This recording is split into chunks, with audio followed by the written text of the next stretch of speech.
Americana.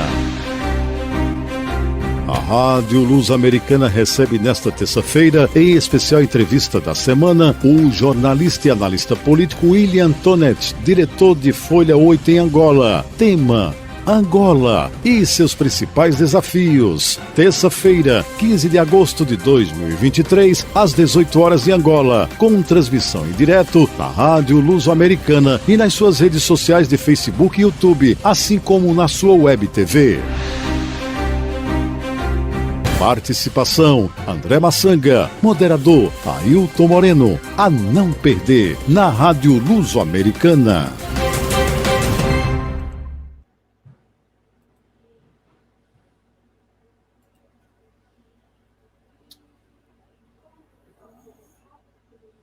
Olá, sejam bem-vindos, meus queridos ouvintes e telespectadores da Rádio Luz Americana. Nossa especial entrevista dessa semana tem como convidado o senhor jornalista William Tonet, ele que vai falar com a gente, trazer informações sobre Angola e seus desafios, essa crise social. Também vamos falar sobre a destituição do presidente João Lourenço e sobre as autárquicas locais e o caso do Cabinda. Também presente no nosso encontro, nessa especial entrevista, o consultor de direitos humanos, André Massanga, que também vai partilhar esses momentos e o nosso bate-papo com o seu jornalista William Tonet. Seu jornalista William Tonet, boa noite para quem está em Angola, boa tarde para quem está em Estados Unidos, boa tarde para quem está em Brasil, para quem está em outras partes do mundo. Seja bem-vindo. Boa noite, Ailton Moreno, boa noite, André Massanga e auditório da Luso Americana. Prazer recebê-lo. André Massanga, seja bem-vindo, meu caríssimo amigo. Boa noite, e a todos que nos seguem neste momento, boa noite. Obrigado. Boa noite. Fico feliz de estar com vocês, mas vamos logo tratar dos desafios que teremos nesse nosso encontro, que com certeza os nossos ouvintes e telespectadores estão a ouvir e a querer partilhar com a gente. Seu jornalista, William Tonet, vimos aqui para falar sobre Angola e seus desafios, essa crise social em que Angola vive e que a gente anseia por dias melhores. Como o senhor vê esse momento que estamos chegando agora?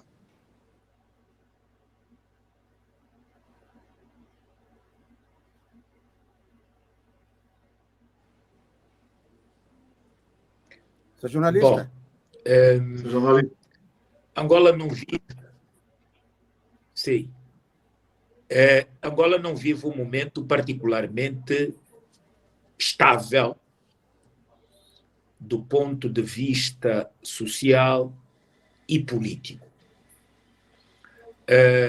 Existe, de facto, um calar das armas, mas não se pode considerar um processo de paz. Quando o pobre não está no centro do orçamento, quando o pobre não conta para a estatística em termos de alimentação, então alguma coisa está mal. E, naturalmente, que hoje o que está mal é a incapacidade que o Executivo tem em prover o pobre do seu elemento básico, que é a alimentação. Por outro lado, nós temos um país, 48 anos depois, que não nasceu como uma república. Angola nasceu como uma partidocracia. Tanto que o seu texto constitucional de 10 de novembro de 1975, 24 horas antes da proclamação da independência, demonstra que ele foi aprovado sem discussão da cidadania, mas exclusivamente pelo Comitê Central do MPLA, portanto, um partido político. E, quando ainda se esperava uma certa higiene intelectual para ser aprovada pelo novo presidente da República, ela foi aprovada pelo presidente do MPLA. E nunca mais o território se deslocou da visão nínica do MPLA ver o que é um país. Ora, não havia possibilidade de alterar? Havia possibilidade de alterar. Não se fez por vaidades umbilicais e por se fazer da rejeição ao diálogo uma ferramenta fundamental para a imposição do poder. Então, nós hoje temos uma situação que é bastante crítica e qualquer momento pode implodir. Primeiro, Angola tornou-se efetivamente independente ou dependente. Angola recebeu uma independência material que correspondeu, tal como no tempo da escravatura, a uma simples carta de alforria colonial.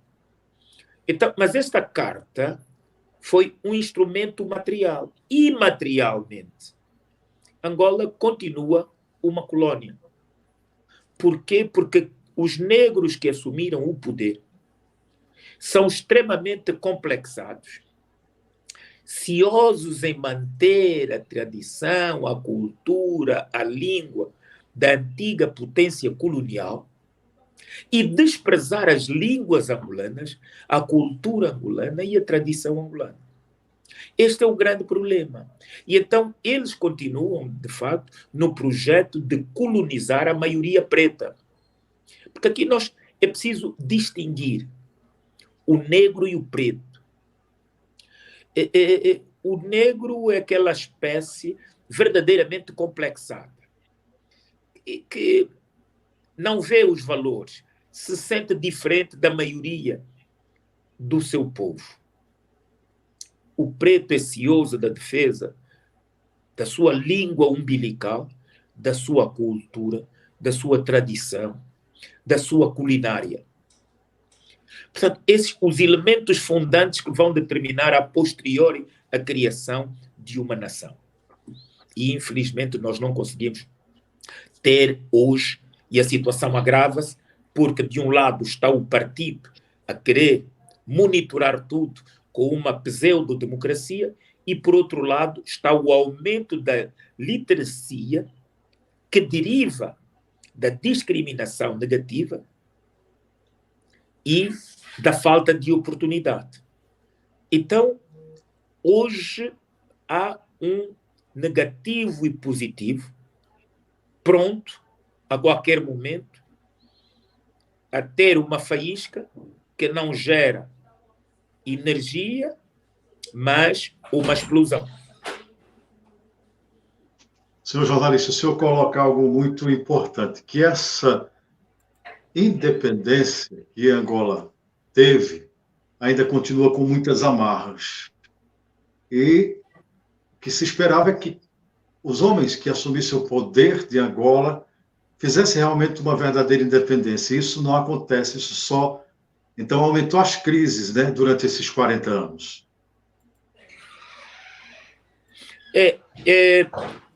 Vamos lá ver.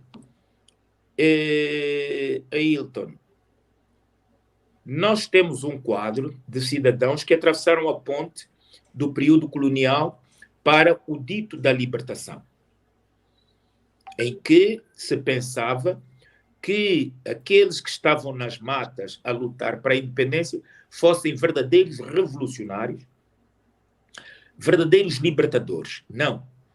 Eles, a grande maioria, foram verdadeiros substituidores, não libertadores, nem revolucionários, mas substituidores dos colonialistas, que eles aspiravam, almejavam tão somente ter o mesmo número de criados que tinha o governador, ou o chefe colonial, ter os mesmos tipos de carros, ter guardas e ter todo este século de vassalagem ao seu redor.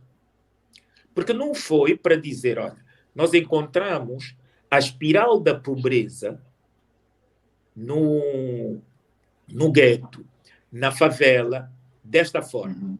Então vamos acabar com os bidonvilles. E por cada ano nós acabamos com 20 bairros de lata.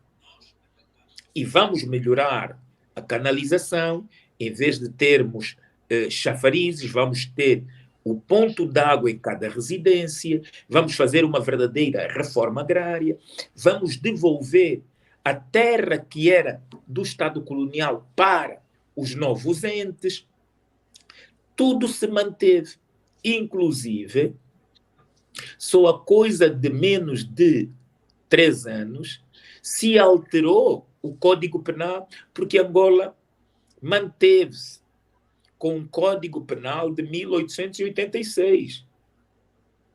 Portanto, e que as alterações para a sua adoção como novo retroagem em muitas normas aquilo que eram já os avanços do legislador material de 1886. Portanto, nós temos aqui, quando você diz está independente, ora, quando você não põe na Constituição de um país que se diz independente a língua pelo qual os nossos pais sexualizaram as nossas mães, porque a minha mãe, quando foi sexualizada pelo meu pai, não gemeu em português.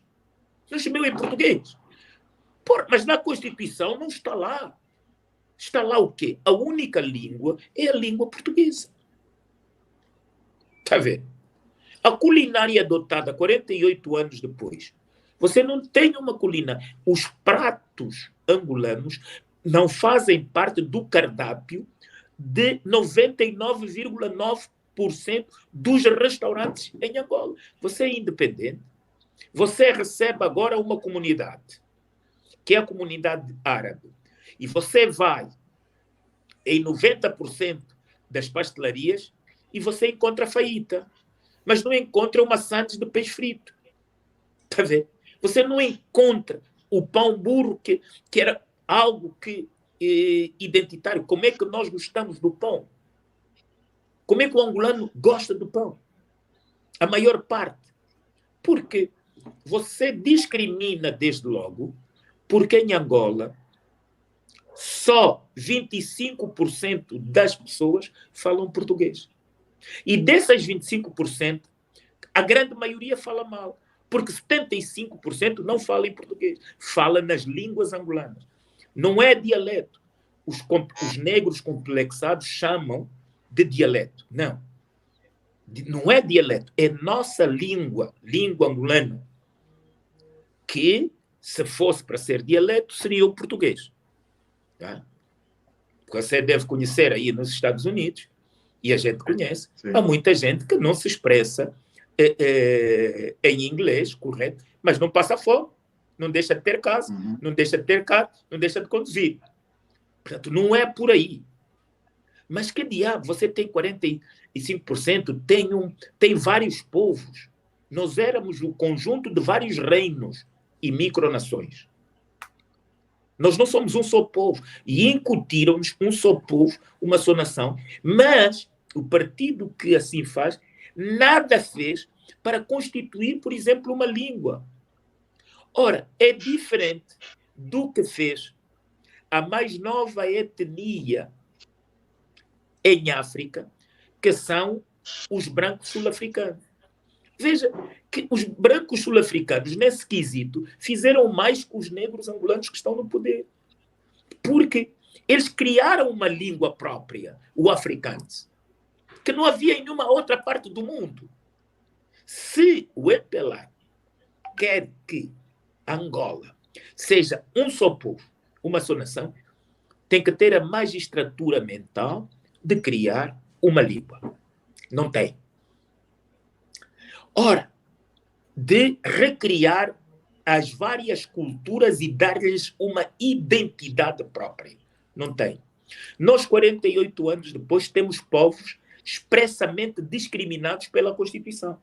Não fazem parte. Não têm direitos constitucionais. E são povos fundantes deste território que se chama Angola, que foi uma construção colonial. Nós não fomos capazes de discutir raça. Porque você agora, 48 anos depois, está a discutir a tese de um candidato que o partido no poder dizia que a UNITA era racista, tribalista, discriminadora. Quando a UNITA mostrou que evoluiu em termos de democracia interna, após abandonar a guerrilha, dizer que quer ficar no concerto das zonas urbanas também, e no meio um angolano, o MPLA reagiu no seu racismo incubado à eleição deste angolano. Por quê? A UNITA viu nele um angolano, o MPLA viu nele um mulato. Por quê? Porque os mulatos no MPLA só dão para chegar até o segundo escalão. Então, quer dizer, é porque isto não foi discutido. Um elemento fundante não foi discutido. E Adalberto continua, faz 5 anos que não tem uma entrevista num órgão de comunicação social pública. Portanto, é tudo isto que é preciso ser efetivamente discutido para dizer nós somos, de facto, um país de viés democrático. Não, a democracia está lá inculcada na Constituição, mas a ditadura é quem mais ordena.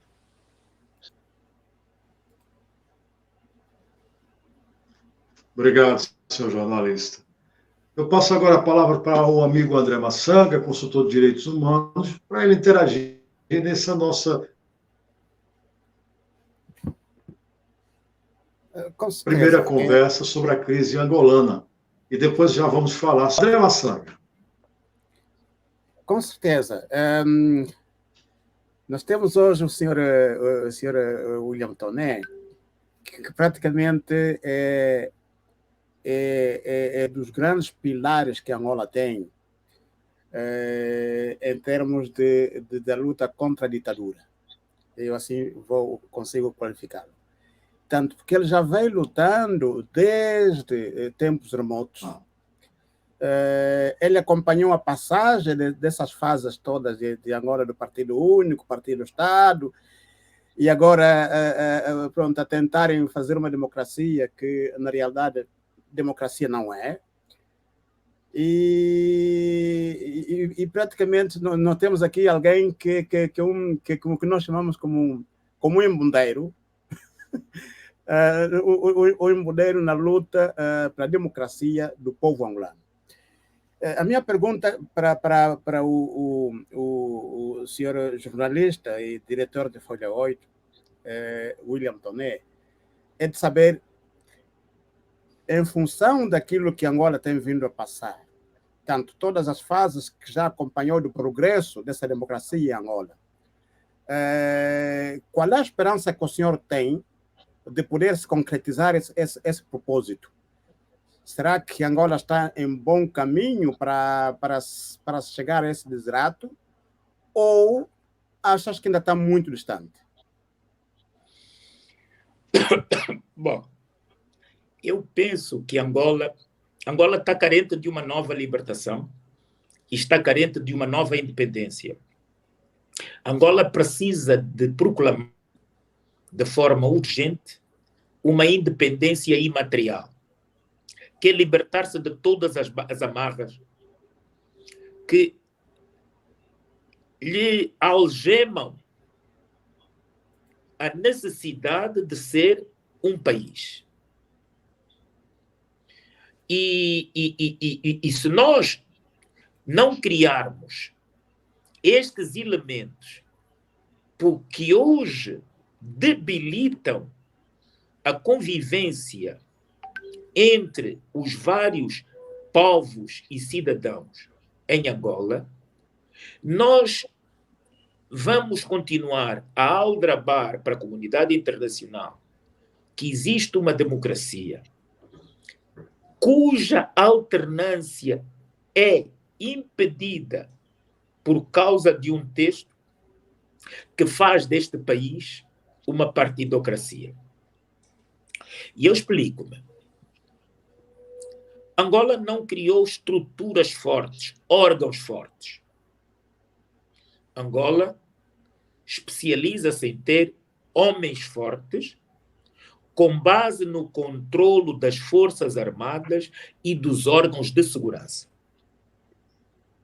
Eles não são fortes na desenvoltura mental. Eles não são fortes porque têm uma geografia mental de convencimento e de realizações.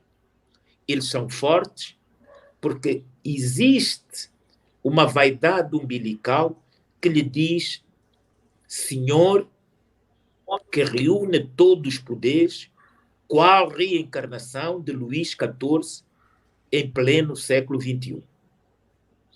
Então, o que é preciso fazer? É continuar a fazer uma revolução em prol das verdadeiras liberdades. Mas isso implica necessariamente a via armada?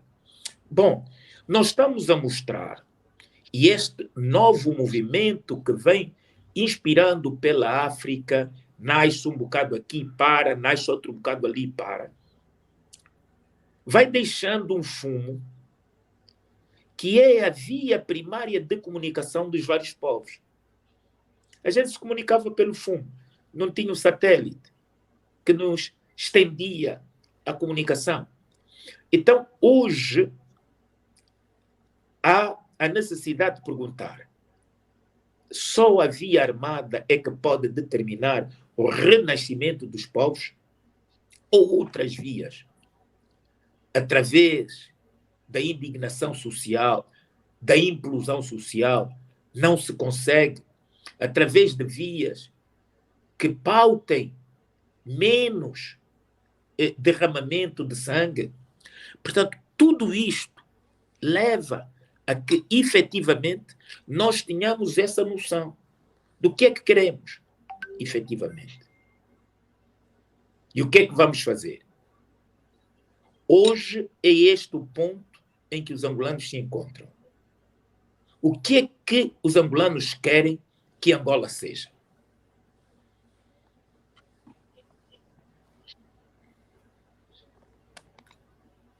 Muito obrigado.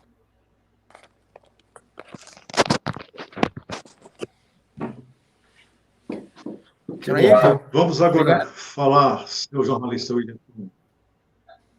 Obrigado. Senhor jornalista, vamos falar sobre a destituição do presidente João Lourenço, que foi requerida pelo partido da oposição e tem dado o que falar no mundo.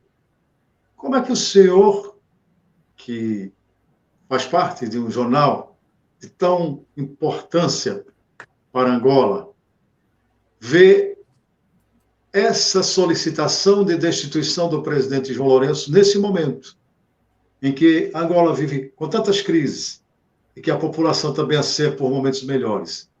É a solução agora? Eu acabei de dizer que é imperioso que Angola tenha instituições fortes e não homens fortes. Certo. Vamos falar sem entrar no mérito da causa. Eu também sou jurista e sou constitucionalista. Um pioneiro, né, digamos, no constitucionalismo. O que a UNITA pede é marginal às leis ou à Constituição?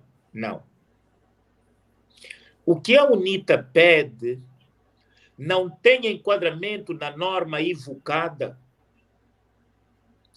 O que a UNITA sustenta o pedido não tem acontecido, mais ou menos,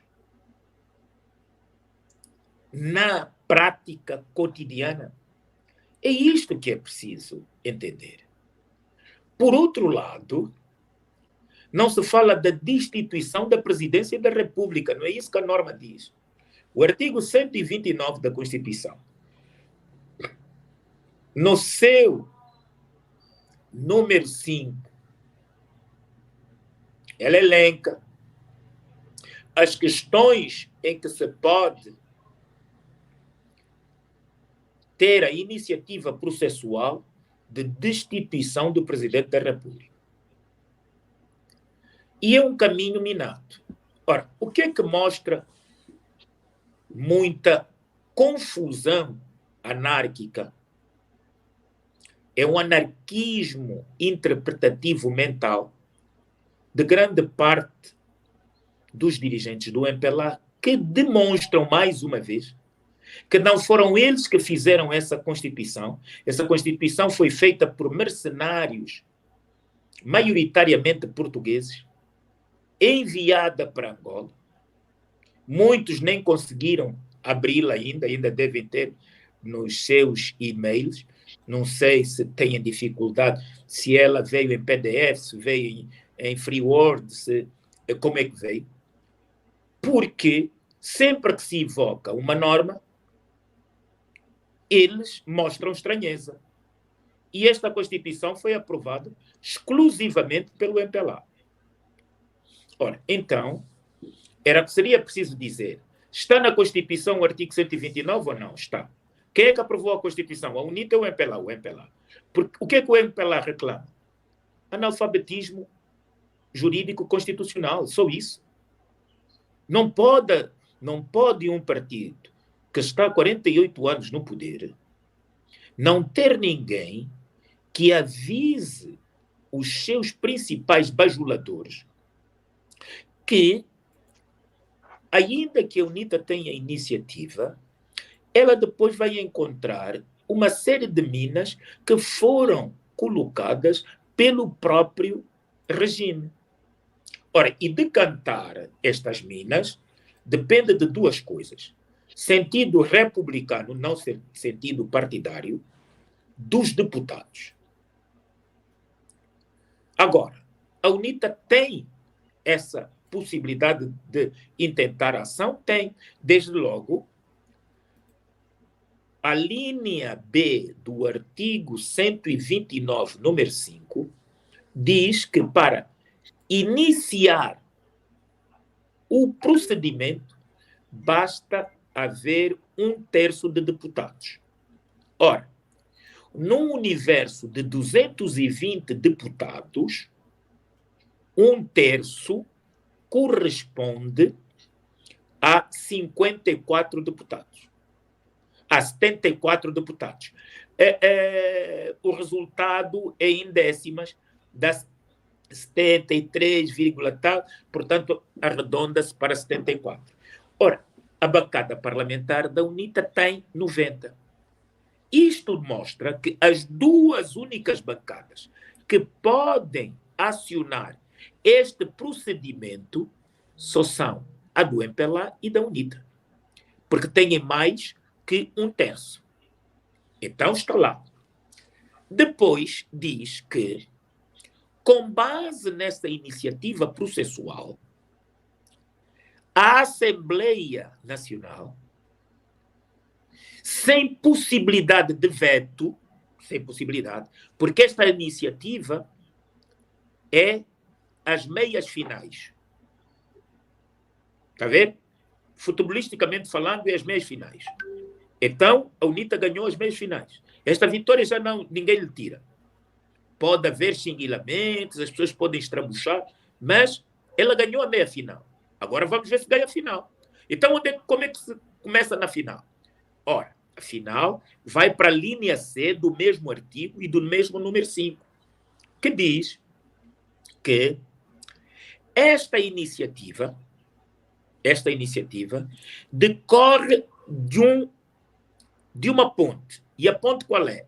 Ela entra e é aprovada uma comissão que vai elaborar o relatório parecer, e esta comissão tem a maioria absoluta. Ora, quer dizer, houvesse higiene intelectual do MPLA, ficaria descansado. Esta comissão tem que ter maioria absoluta aprovada por maioria absoluta, o MPLA tem mais deputados, iria ter mais membros nessa comissão de relatório e parecer. Depois, essa comissão vai analisar os fundamentos do processo intentado pela UNITA, em prima facie, e traz de novo os resultados para o plenário. E o que diz? Depois, a linha a seguir, que é a linha C. Ora, que ela, para ser aprovada, tem que ter maioria de 2/3. Bom, então vamos agora à maioria de 2/3. De 220, 2/3, né? O primeiro terço dá-nos 240, a dividir pelo segundo terço, que é 3, e vai nos dar qualquer coisa como 147, 174 deputados. Ora, quer dizer que a UNITA tem 90. Precisa de 57 deputados para ter maioria. Para ter a maioria de 2/3. Mas ainda assim, imagina que haja 51 elementos do MPLA que votem favoravelmente, e as outras bancadas também, que têm um total de 6, ficam 51. Se a UNITA conseguir garimpar 51 membros do MPLA, aquilo passa. Mas já está todo o processo da destituição? Não. O número 6 do mesmo artigo diz que depois disto, isto como é célere, tem 120 dias para ser decidido e vai para o Tribunal Constitucional. Quem é que está no Tribunal Constitucional?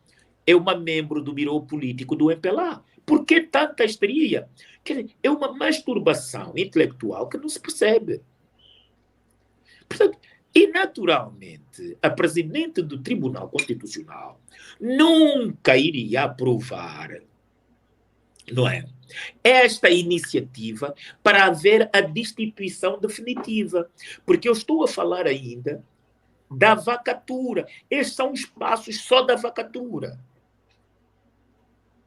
E depois o processo sobe em linha ou não para os tribunais Supremo ou Constitucional. Então, a presidente do Tribunal Constitucional iria dizer: epá, eu sozinha, com base só na minha competência, será que o momento que fui indicada, eu já tinha notável saber jurídico e reputação ilibada? Não. Então só estou aqui por quem me nomeou. Ora, tenho o dever de obediência por gratidão. Então, este processo não passa. Ficamos por uma vitória inédita nas meias finais. Porque o caminho depois tem mais minas do que aquelas que foram plantadas na Primeira Guerra Mundial.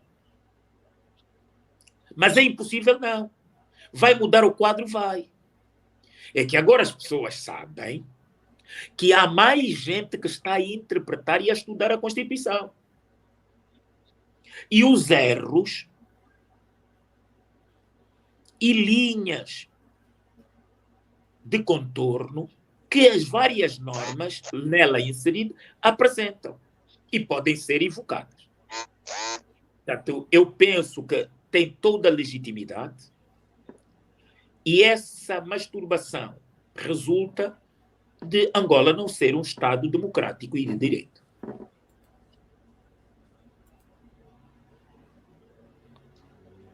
Obrigado, senhor jornalista. Muito bem explicado. E a gente, ao ouvir o senhor colocar isso, o senhor é jurista, o senhor tem sabedoria em cima de tudo isso, que a gente realmente fica a pensar é que o MPLA está querendo se tornar um partido ditatorial. Ao meu ver. Mas aí eu chamo o André Maçanga para interagir. André, você quer colocar esse vídeo aí para o seu jornalista ouvir e os nossos telespectadores, Olha, o seu jornalista tem um pequeno problema técnico. Sim, Eu acho que ele está traslado. sim. Ah, Tá. portanto, vamos ouvir um pouquinho, sim, deste vídeo. Uhum. Eu tinha perdido o áudio e a imagem. Né? Que Certo, sempre sim. trabalhou na presidência da República, veio a público recentemente afirmar o seguinte: os fenômenos negativos, quer econômicos, quer sociais e políticos, são recorrentes em Angola, porque nunca foram realmente resolvidos.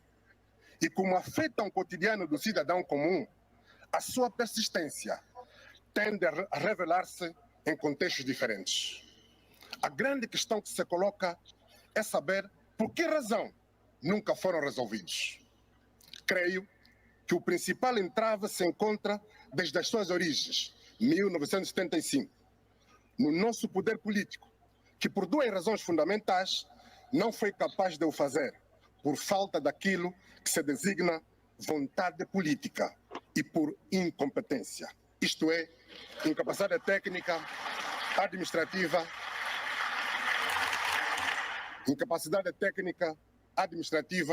política e inexperiência dos seus quadros.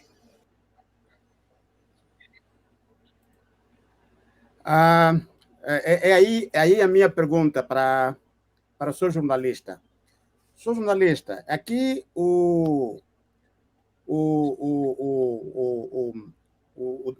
tanto o presidente da bancada da UNITA considera que o que está a se viver em Angola, ele qualifica como sendo uma incapacidade dos governantes. Concordas com essa afirmação?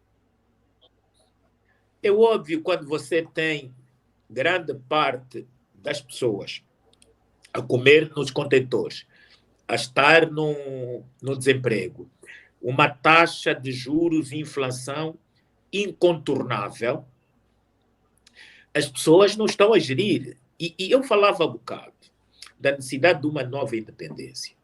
Vamos lá ver. Veja, estamos a falar em 3 pessoas que nasceram e conhecem latitudes geográficas distintas. Não é compaginável que um Estado que se diga... Veja como é que foi a arquitetura da escravatura. A escravatura começou e terminou com leis. Não era nada feito sem leis.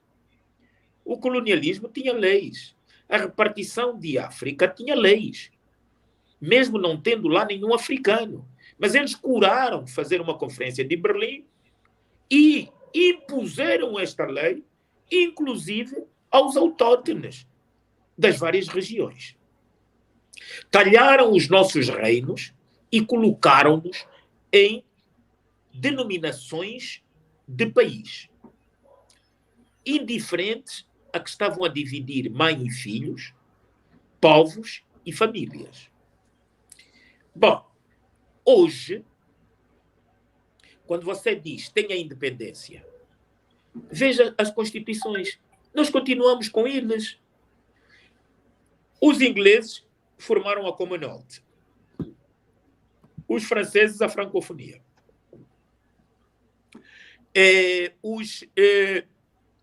Os portugueses a CPLP. Onde é que estão as sedes dessas organizações? Nas antigas potências coloniais. Não, mas nós vamos... Tem errados.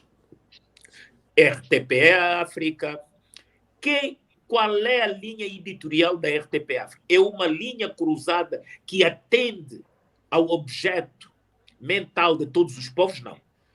É a linha editorial do pensamento da antiga potência colonial, que controla a maior parte da redação daquilo que chama RDP África, é a maior parte do pensamento francês que domina a redação central da RFI África, da Commonwealth, para a África. Portanto, nós continuamos com essa colonização mental que depois limita as nossas ações governativas.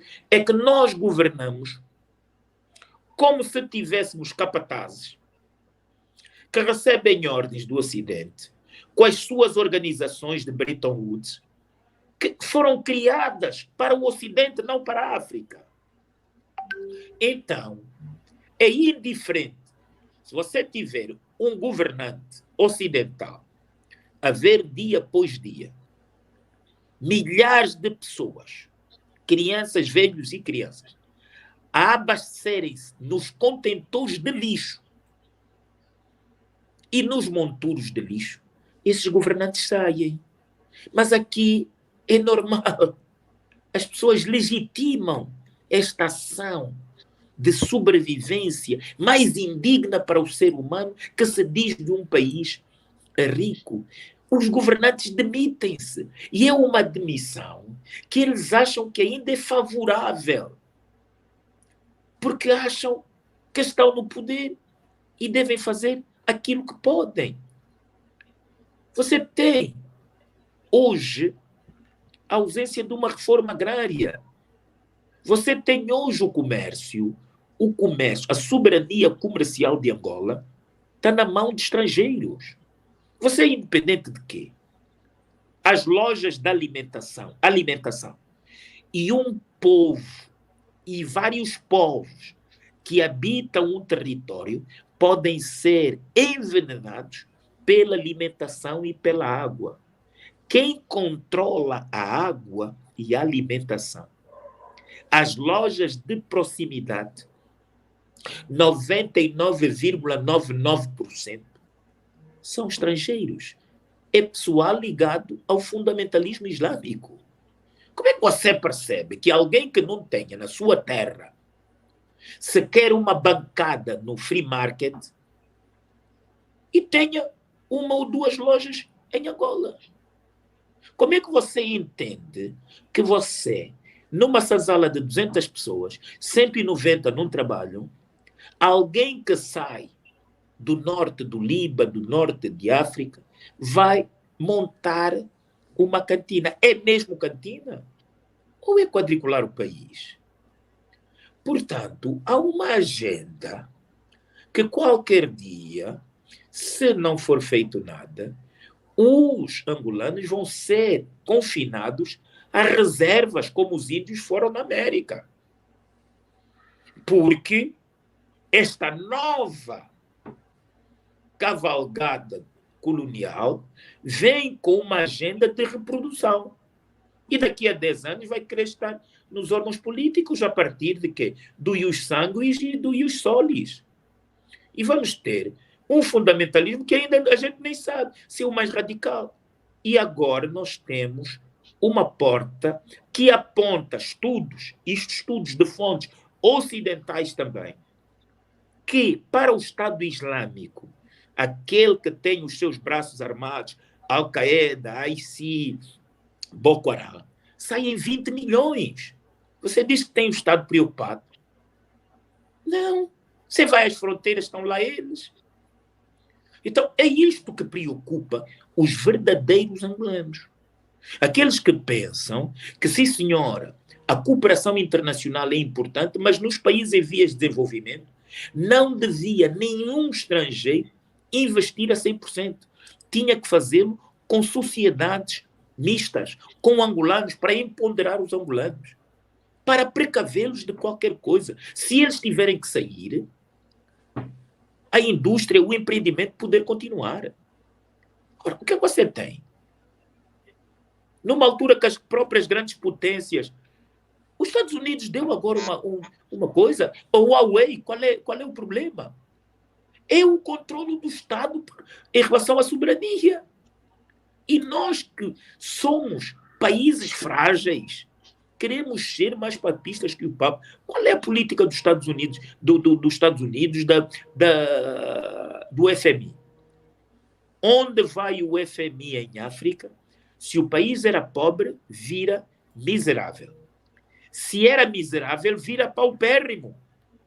O FMI não fez porra nenhuma ainda em África. Não tem meio país, não é um meio país que possa dar como exemplo que as suas políticas deram certo. E você tem um país que em 6 anos entregou a economia e empobreceu os empresários angolanos. As empresas de angolanos estão a fechar todos os dias. Quem é que compra o patrimônio público que está a ser vendido? Não é? E tem lá, por acaso até, uma filha do presidente que devia evitar isto. É esta gente. Então você vai ter problemas aqui, qualquer dia, de xenofobia desnecessária, se fosse gerida bem a situação. Porque os angolanos vão estar com este dilema. O que é que resta para nós?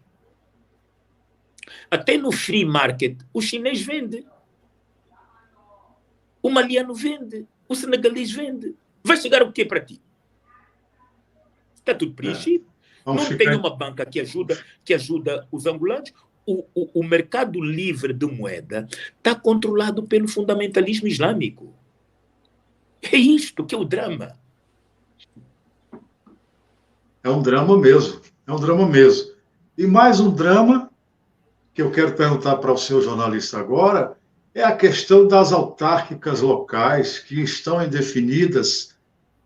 Será que elas saem, jornalista? Será que as autárquicas vão sair em breve? Porque esperamos que saiam, que aconteçam. Vamos ter eleições autárquicas? Elas vão sair, mas para o ralo. Elas vão para o ralo. Aí vão. Aí saem. Será? Mas sabe que se há partido que conhece mais e fala mais de autarquias, é o EPLA. E por que não quer que saia? Porque não tem higiene intelectual. Uma coisa é você governar sobre a força do fuzil, outra coisa é você governar sobre a força do verbo. São questões diametralmente opostas. E então, há esta cultura de que tudo isto é meu. E nós, às vezes, pensamos, como o lobo não comeu por 3 dias galinhas, ele virou vegetariano. E nomeamos-lhe até chefe do galinheiro. Não. O lobo jamais se converte em vegetariano. Então, há uma retórica para o mundo ocidental, depois há um retrocesso interno de implantar aquilo que até está em leis. Ora, falta uma lei. Mas agora, sabe que o Estado está tão desgastado. Havia uma grande esperança no presidente João Lourenço. Uma grande esperança mesmo. Ele chegou a enfeitiçar grande parte dos angolanos. Uns caíram que nem pintinhos desde o início. Outros foram mais reservados. Mas sentia-se um aroma diferente.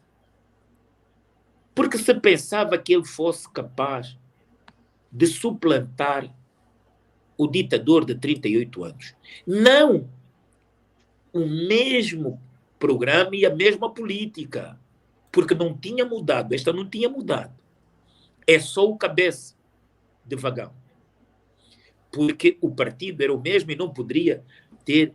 Mas ele conseguiu este mérito no início. Qual foi, desde logo, o seu erro primário? Assentar a sua política na raiva e no ódio. E depois, não republicar o combate à corrupção. É que quem combate a corrupção nos Estados são os órgãos de justiça. Não são os políticos. Pois que os políticos têm interesses. E os seus interesses são limitados, regra geral, à sua ideologia. Principalmente se tivermos presidentes ideologicamente comprometidos com partidos políticos. Então, este é o grande problema. Raiva e ódio. E depois, quando o novelo da corrupção vem, quem é a vítima? é o partido que suporta o presidente.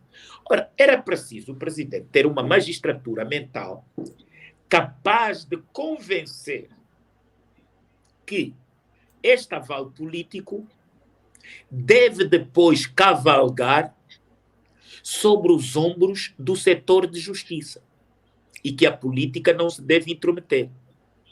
Foi isso que ele fez? Não. Ora, não tendo feito isso, virou um embuste. É que saiu-se de uma corrupção selvagem que tinha sensibilidade para com os pobres, porque evitava adotar as políticas de Bretton Woods, do Fundo Monetário e do Banco Mundial, subindo os preços. Tinha os preços controlados. As pessoas pobres que não pudessem comer 3 refeições ao dia, comiam uma fartamente. Está a ver? E ele cortou isso. Ora, para mim próprio, para mim, desculpa a redundância, foi um embate, porque eu combati muito José Eduardo dos Santos, a sua forma de governação, assistir que alguém, em 4 anos, tivesse conseguido superar os malefícios de 38 anos de José Eduardo dos Santos. Quer dizer, pensava-se que ninguém poderia fazer pior. Mas houvesse mérito. E esse mérito é porque ele assentou a governação na raiva, no ódio e na discriminação. Então saiu-se de uma corrupção selvagem por uma corrupção gourmet, mais perniciosa que a selvagem, porque esta não atende o povo. Veja, o presidente fez uma subida para atender a pressões do Fundo Monetário, da gasolina, uma das principais riquezas dos angolanos, que os angolanos nunca a beneficiaram há 48 anos. Não sabem o que é isso, ter benefício. Não há um ensino gratuito até a universidade, com os níveis de extração que nós temos. Não existe um passe para os estudantes. Não existe um sistema de saúde de proximidade e barato. Não existem farmácias onde o pobre tem medicamentos subvencionados. Não existe isto. E então a gasolina subiu a 100%. Ora, e subiu tudo. E aumentou a carestia. Portanto, este é um país que é governado para estrangeiros, não para os angolanos. Os angolanos que se contentem em comer nos contentores de lixo. É lá a sua reserva alimentar. E desde que subiu isso, nenhum governante, incluindo o presidente, falou que sente a necessidade de ter subido os preços do combustível e que haverá outra compensação. Não há compensação porra nenhuma. Então, alguma coisa efetivamente está mal. Porque é preciso governar para as pessoas. Não se governa para as estatísticas. O povo não come estatísticas. O povo come comida. E então, não se sente esta cumplicidade com o sofrimento do povo. E por isso é que sobe o volume de contestação. Em 6 anos, é o segundo processo judicial contra o Presidente da República. É verdade que este é o primeiro no Poder Legislativo, mas o Presidente da República já teve outro. É um militante do próprio partido do Presidente da República. Intentou uma ação junto do Tribunal Constitucional por batota e fraude eleitoral nas eleições do 8º Congresso do MPLA. Pronto, esse já transitou em julgado. E agora tem este da UNITA no Poder Legislativo, que é o primeiro. Então, alguma coisa está mal na política e na estratégia do presidente João Lourenço. É preciso decantar esse algo malefício. Tem que mudar. Algo tem que mudar. Bom, André Maçanga, eu não sei se temos tempo ainda, porque o André tem outros compromissos. Eu acho que passaríamos já para a última questão. Pronto. Sim, a quarta questão. Ok, então Para a gente fechar, jornalista, seu William Tone, a gente vai falar agora sobre o caso Cabinda e eu queria que o senhor fizesse uma síntese rápida para a gente fechar o nosso programa e deixar aberto para outro momento aqui vir falar também sobre essa situação. Eu creio que será muito importante a gente tê-lo novamente. Mas gostaria de falar sobre a questão do caso Cabinda. Como o senhor vê o caso Cabinda? E o senhor acabou de falar da questão dos combustíveis, que nunca trouxe nenhum benefício para os angolanos. E Cabinda é um exemplo desse. Né? É a maior riqueza de petróleo do território angolano e não tem benefício nenhum para os angolanos. Como o senhor vê essa situação do caso Cabinda? Bom, é isso que eu dizia, sim. Cabinda tem um conflito político, um conflito militar. Quem mais intensifica o problema de Cabinda são os colonos negros que estão em Luanda.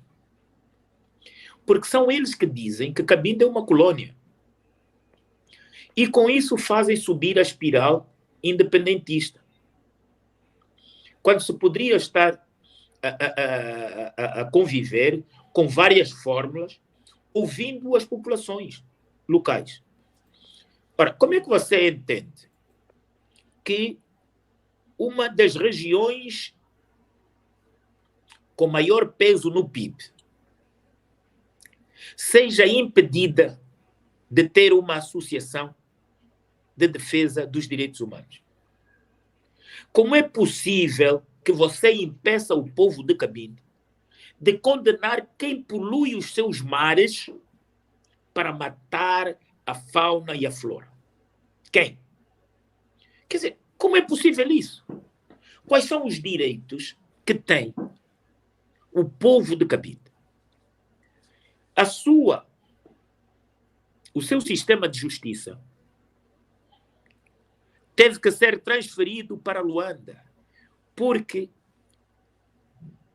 havia o aumento da repressão colonial e então mandou-se para Cabinda juízes de outras regiões do país. E tirou-se de Cabinda os juízes e procuradores. Ora, isto significa o quê? É que não sou eu que estou a dizer. É o próprio regime, com a sua prática. Se fez tudo para dois padres eminentes que tinham uma grande influência junto dos fiéis, foram forçados praticamente a abandonar o sacerdócio.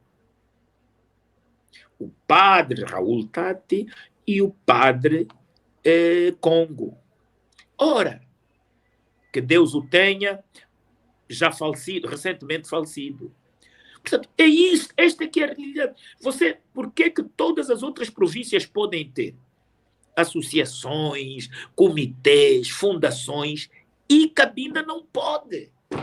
Por quê? Por quê?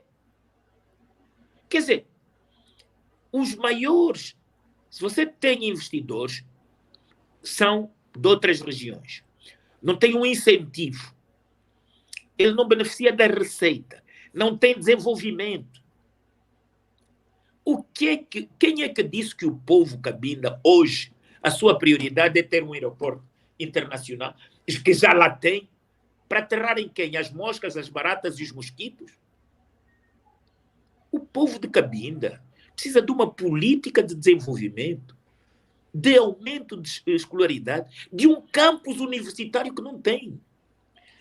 Como é que Cabinda é vista como colônia? Então, uma das principais centrais de produção de petróleo não tem um Instituto Superior de Petróleo. Colocaram numa província agrícola. Ora, os alunos, quando saem do Coisa Sul, onde é que vão fazer estágio? Quer dizer, são essas aberrações. E era uma língua, poderia servir Cabinda e o Soio. Mas como quem tem descontinuidade é Cabinda, um governo sério, comprometido, com a redução das assimetrias regionais, colocaria um instituto superior em Cabinda. E seria subvencionado, parte dos royalties iriam beneficiar a formação dos Cabindas. O que é que o Cabinda tem depois de acabar o petróleo? Zero. É este sentimento que está estimulado por quem? Por uma falta de política. Portanto, é isto que nós temos que pensar. Pensar país. Pensar federação. Tem que se pensar sensibilidade de cada cidadão plantado ao longo deste território. Se eu não souber o que pensa o meu cidadão no sul, no leste, no oeste, sou incompetente para a governabilidade. Porque não vou saber. Vou governar em função das paixões umbilicais. E não em relação às paixões territoriais. E é isto que carece. Cabinda precisa de um olhar diferente do poder central se quer lhe colocar como província. E nada adianta negociar com fantoches. O MPLA exímio prefere negociar com fantoches. É igual que todas as ex-potências coloniais preferem negociar com líderes fantoches. Por isso é que temos o não desenvolvimento de África 40, 50, 60 anos depois das nossas independências. Portanto, é preciso refundar o pensamento e os países em torno de uma verdadeira independência imaterial para nós sermos senhores do nosso destino, traçarmos uma política de fomento agrário. Não se entende que haja fome em Cabinda com as terras aráveis. Não se entende que haja fome em Angola. Que estupidez é essa? Nós estarmos a estender a mão à caridade à Ucrânia, um país, porque 54 países africanos têm fome e dependem dos cereais da Ucrânia. Esses presidentes todos deviam ser encostados, diante de uma corte, amarrados, e a perguntar-lhes se conhecem o cheiro da terra deles. Nós é que poderíamos estar hoje a beneficiar e exportar para a Ucrânia e para a Rússia. Não o contrário. Senhor, temos aqui uma pergunta. Não nos representam. Senhor, temos aqui uma pergunta do senhor Alexandre, porque não temos muito tempo, o senhor Ailton. Portanto, ele diz assim, em função de todas essas discriminações que o senhor jornalista acabou de citar sobre Cabinda, não se permite os Cabindas terem uma relação que defende os seus direitos, não se permite aquelas liberdades que certas províncias têm em Angola, Cabinda não tem. A pergunta dele é saber se o senhor William Toné acredita também ou não que Cabinda é uma colônia de Angola. Eu não tenho que acreditar. Angola é que o diz todos os dias. Ele não precisa que haja redundância. Eu já lhe dei os exemplos. Se você retira direitos a alguém de um pedaço de terra que tem lá enterrada as suas secundinas, você está a tratar aquele indivíduo como quê? Ele tem a resposta. O que eu disse é bastante. Não preciso de me repetir. Quando se limitam e não se dá direitos aos cidadãos de Cabinda, existe uma discriminação. E quando essa discriminação atinge direitos fundamentais, beira a um sentimento colonial. E isto é que precisa de ser resolvido por todos os atores. Qual é a solução para si, para se acabar esse problema de confusão em Cabinda? É preciso falar olho nos olhos e com verdade. O que é que nós queremos? Porque o que é que nós queremos com o país? O que é que nós queremos? Você trata Portugal, que está distante, como povo irmão. E cabe e trata o Cabinda como o povo de lá. O que você quer? Enquanto você não mudar essa estratégia, você não vai resolver o problema. É preciso levar o desenvolvimento. É preciso dizer que Cabinda não é uma colônia, que Cabinda não é uma reserva só importante nas estatísticas para trazer o petróleo. Não. Eu quero saber quantas universidades o petróleo de Cabinda implantou em Cabinda. Quantas escolas? Qual é o desenvolvimento para nós transformarmos a nossa floresta, a floresta do Maiombe, para recriarmos, depois do petróleo, que energias nós teremos? O que é que vai haver em Cabinda? Fome e miséria é a mesma coisa. Então é isto, não sou eu que preciso de dizer que é ou não é uma colônia. Não. É preciso pensar amanhã. São fontes esgotáveis, não são inesgotáveis. Eu preciso de dizer, não, com isto eu vou fazer centrais eólicas aqui e vou já pensar em exportar. Com isto, eu vou já pensar no desenvolvimento agrário.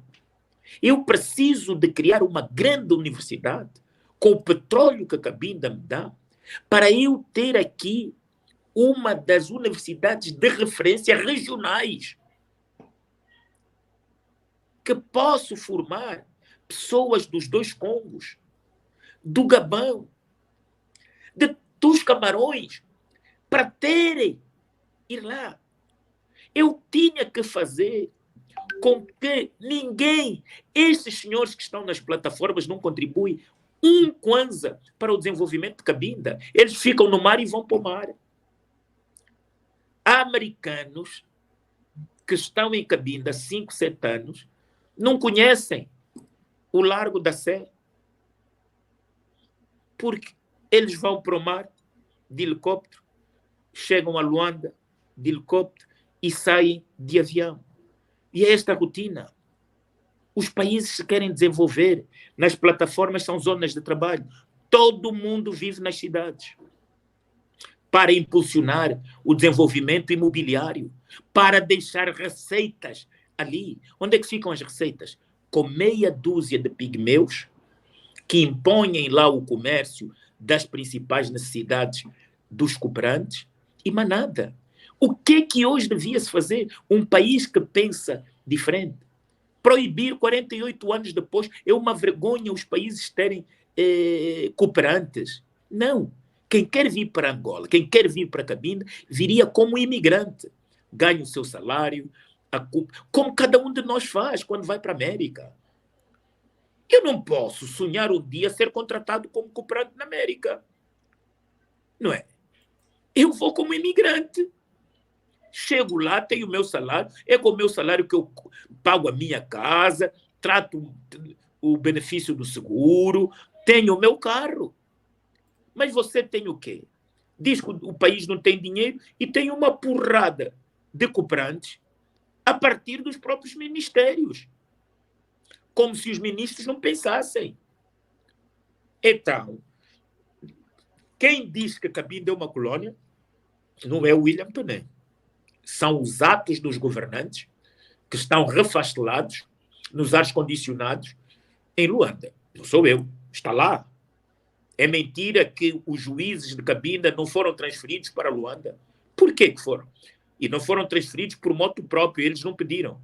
Foram compulsivamente transferidos. É verdade que ilegalizaram uma associação, a Palabanda. Por quê? Se as outras províncias podem ter. É verdade que a Chevron nunca foi penalizado pela poluição que faz aos mares de Cabinda. Hoje não se come bom peixe de Cabinda. Se quiser comer bom peixe, ele tem que vir de fora, do mar que ainda não esteja poluído. É ou não verdade que Cabinda não tem nenhum campus universitário e já gerou tanta riqueza para o resto de Angola? Sou eu que digo? Precisam que eu diga que Cabinda é uma colônia? Não, não precisam. Aliás, eu, pelo respeito que tenho o senhor que me respondeu, não precisa de mim. A minha serventia nesse aspecto aqui é descartável. Não é? São os atos, as práticas. Eu gostaria de que Cabinda tivesse um dos maiores campos universitários. Não é salas com paredes e com um timbre universidade. Não, não, não. Um verdadeiro campus universitário. Com tudo. Uma última pergunta. E com os melhores. Uma última pergunta, senhor jornalista. Ultimamente, a Rádio Luso-Americana teve informações, denúncias vindas de Cabinda de existência de valas comuns. E essa situação está a preocupar bastante tanto a população e também algumas informações em nossa posse de algumas instituições aqui que se aperceberam dessa situação, das denúncias que vêm de Cabinda, das tropas, portanto, em circunstâncias de ataques, acabam por pegar os civis, fazem os civis reféns. E a última que passamos aqui foi esta semana, uma denúncia que passamos aqui, é que foram 11 pessoas civis que foram barbaramente assassinadas, e dessas pessoas havia um pastor, civil, certamente, pais de filhos, e as condições em que foram assassinadas são muito, mas muito dramáticas. E alguém que assistiu esse ato veio aqui na Rádio Luso-Americana, fez a denúncia, e essa denúncia está a ser tanto seguir os seus trâmites, tanto já começa a se falar de uma certa tanto violação, ou melhor dizer assim, de uma acusação das forças armadas de cometerem crimes de guerra em Cabinda. E esses relatos foram, recebemos aqui de Kakongo, no Tando, parece que essa é a aldeia, Tenda, em Kakongo. Tem outra que também recebemos de aldeias de Talicuma, no município de Cabinda, e há também no Maluanguzau, lá no Belize. Portanto, praticamente são as mesmas práticas, pegam civis, que não são militares, civis, e lhes assassinam barbaramente, tanto violando aquelas normas das guerras aprovadas tanto no Conselho, digamos assim, do Acordo de Genebra, e que podem constituir violações, ou melhor assim, crimes de guerra. Qual é o seu parecer sobre esse comportamento das tropas angolanas? Bom, este comportamento é transversal.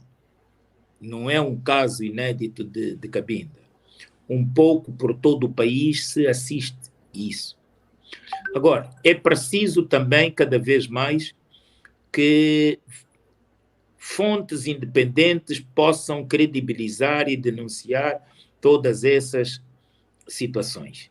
E é preciso que todas as organizações das províncias se unam para criar uma plataforma mundial para credibilizar isso. Porque, de facto, nos últimos anos, cometeram-se muitos crimes, fuzilou-se muita gente quando a Constituição proíbe a pena de morte. É como se houvesse homicídios legais. Tudo aquilo que as forças de segurança definem como delinquente ou bandido, então é assassinado. Quer dizer, é a reencarnação de Lombroso por parte das forças armadas e policiais principalmente, que, como não estão para distribuir rebuçados nem chocolates, não é? Confundem a função de uma bala. É que uma bala colocada numa arma constitui um investimento de todos os cidadãos para defender a soberania, e aqueles que de forma descarada e reiterada provoquem danos à vida de outrem. Essa bala que custa o nosso dinheiro, não deve ser empregue contra trabalhadores inocentes e contra a maioria preta que exige uma dignidade de vida. Portanto, tudo isso leva a que haja, de facto, uma verdadeira concertação com os povos para se chegar a uma situação de razoabilidade. De razoabilidade. Porque não se pode continuar a morrer de armas e de fome, quando o país tem tudo, tudo, e quando se vivia melhor com a colonização. Ora, este paralelo deveria indignar os governantes, não a nós. Os governantes deviam, porque hoje os memes são multiplicativos de condenação destas mortes, todos os dias, hoje, amanhã, no Belize, noutra zona. Então, não é possível que a gente não tenha capacidade para, efetivamente, ver formas novas de governação, formas novas de entendimento, para que nós não tenhamos depois a cultura do medo, a cultura da raiva e da retaliação que possa colocar o país em chamas. Eu penso que quem governa deve ter o poder da previsibilidade. E esta previsibilidade é para antecipar. Porque se não tiver essa capacidade de antecipar, poderá, daqui a uns dias, não é? Ou o novo Nero de Angola incendiar, ou as populações, para libertarem-se de tanto sufoco, acharem que a solução é ou tudo ou nada, porque já não temos nada a perder. Então é preciso que as pessoas encarnem consciência de que a solução do diálogo deve sempre prevalecer de acordo aos interesses de todas as partes. Quando só no centro do orçamento vigora o interesse de uma parte, não se está a negociar nem fazer país. E Angola passa a ser uma terra ditada, em que cada um diz e pensa que agora deve fazer isso e faz, depois deve fazer aquilo e faz. Portanto, deve-se ter noção clara de que nós podemos, querendo, resolver o caso de Cabinda. E o caso de Cabinda é resolvido com as pessoas que sentem Cabinda,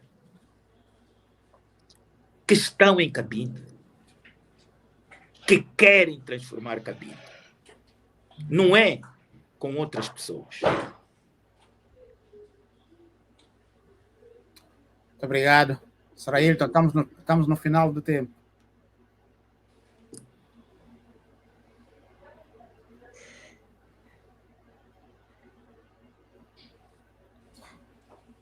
Temos dificuldades de lhe ouvir?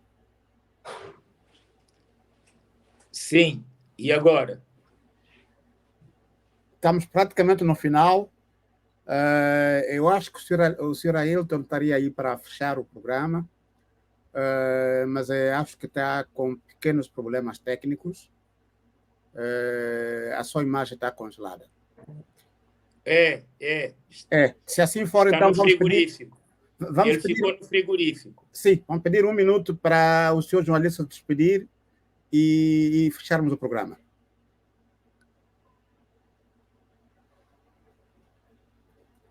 Ailton, estás aí? O Ailton congelou. Sim. Olha, ele tem o microfone. Agora parece que regressou. Ele tem... Aí, Regressou. Sim, pode avançar, senhor jornalista. Pode avançar a sua última palavra para fecharmos o programa. Bom, eu agradeço, espero ter contribuído com as expectativas e, se não foi, eu peço as minhas desculpas, vamos tentar fazer melhor numa próxima oportunidade. E agradecer essa preocupação da Rádio Luso-Americana com as questões de Angola e não só, de forma que a comunidade aí, nos Estados Unidos, possa acompanhar esse eixo lusófono que está por África e pelas Américas. E então vamos fazer sempre tudo para que vocês possam ter informação diversificada sobre a realidade de Angola e de África. Muito obrigado. Obrigado, senhor jornalista. O senhor jornalista já disse tudo. Tanto, praticamente, a Rádio Luso-Americana, como pode notar, veio para dar voz àqueles que não têm voz. E o que temos acompanhado muitas vezes em Angola, o jornalista acabou de dizer aqui também, que há anos que o líder da oposição não passa nas mídias oficiais. Portanto, isto é preocupante. Por isso mesmo que tem que haver outras fontes que possam informar o mundo da realidade do que se passa em Angola. Porque daqui só se pode ver, das mídias oficiais, aquilo que é do dado do governo. Portanto, não se consegue ouvir a outra parte, o outro lado. E isso não é democracia. Por isto mesmo, nós vamos continuar a trabalhar para poder trazer essas vozes. E estamos aqui muito agradecidos pela contribuição, pelas respostas que deu. Também muita gente aqui fez perguntas que pedimos desculpas que não podemos ler, não tivemos tempo de poder passar as vossas perguntas ao nosso convidado. E esperamos que ele volte aqui mais vezes. Senhor jornalista, esse espaço é seu, todo seu. Nós contamos consigo para uma próxima oportunidade e assim despedimos. Muito obrigado por sua presença. Ok, muito obrigado. Até a próxima. Obrigado.